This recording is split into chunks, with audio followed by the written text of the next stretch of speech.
يا عبادي الذين آمنوا إن أرضي واسعة فإياي فاعبدون كل نفس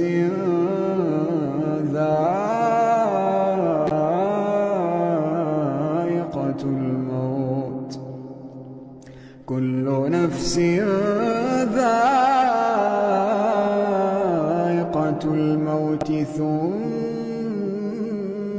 إلينا ترجعون والذين آمنوا وعملوا الصالحات لنبوئنهم من الجنة غرفا